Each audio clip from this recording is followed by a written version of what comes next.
एक छोटा सा आपको एक कहानी बताएंगे कि एक ट्रेन में एक महात्मा जी सफ़र कर रहे थे। अब बैठ जाइए चाहिए।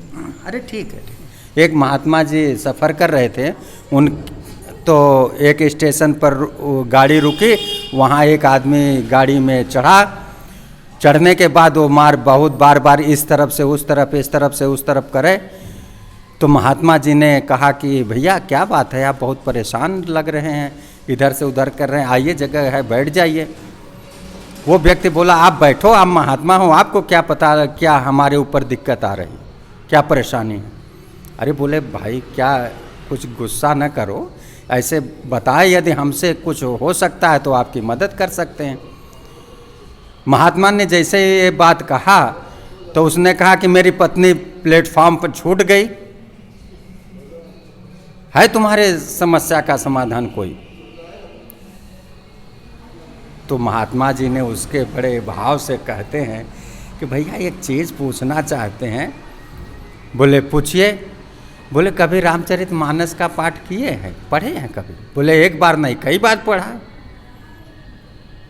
उसमें क्या है, उसके पढ़ने से क्या है, इससे हमारा संबंध है कि मेरी पत्नी प्लेटफॉर्म पर छूट गई और आपका रामचरितमानस का पाठ करे हो कि नहीं करे हो?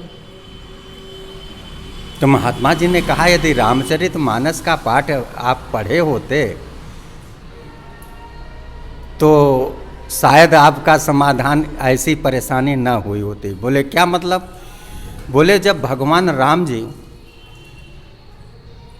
अयोध्या से वन जाने लगे थे, जब केवट से नाव मांगी थी, तो सिया ही चढ़ाई चढ़े रघुराई। उन्होंने माता सीता चढ़ाए फिर अपना चढ़े। सिया ही चढ़ाई चढ़े रघुराई। तो वैसे ही क्यों, पत्नी आपके साथ थी, आपके साथ शादी विवाह हुआ है, आप उसके सर्वशक्तिमान आप हैं, तो पहले वो आप उसको चढ़ा करके तब चढ़े होते तो कभी आप प्लेटफॉर्म पर आपकी पत्नी न छोड़ती। तो पहले उसको चढ़ाते। जिस तरह से भगवान राम ने सीता जी को चढ़ा करके नाव में फिर अपना चढ़े, क्यों? वो उनके आश्रित हैं, छोटे बच्चे हैं, आप उनको कह दो हम चल रहे हैं आगे आगे तुम आओ, नहीं, पीछे रहने पर उनको कुछ भी हो सकता है, इसलिए उनको पहले आगे करो। फिर या महिला मंडल के साथ या कहीं अपने परिवार के साथ जाते हैं तो आप गार्जियन हैं, आपको आगे नहीं होना चाहिए, पीछे होना चाहिए। क्यों? उनकी देख रेख सुरक्षा आपकी जिम्मेदारी होती। तो ये भाव है कि सिया ही चढ़ाई चढ़े रघुराई।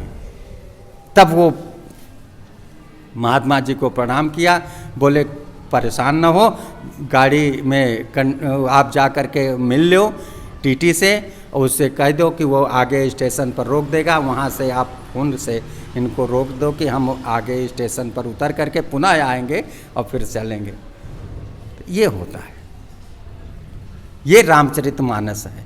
रामचरितमानस उसका नाम है। जी। राम के चरित्र का वो पाठ होता है और उसी रामचरित्र के वजह से जितना शिक्षा होता है उतना मिल सकती है।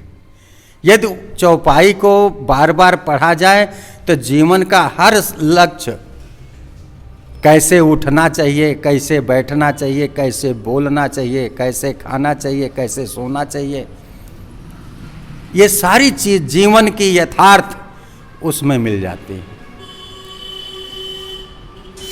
गोस्वामी दास जी ने लिखा कि सिय राम मैं सब जग जानी, करहूं प्रणाम जोरी जुग पानी। जब ये भाव आ जाएगा तब उसका रामचरितमानस सारे ग्रंथों का एक मूल है। इस कलयुग के लिए रामचरितमानस से बड़ा कोई ग्रंथ नहीं।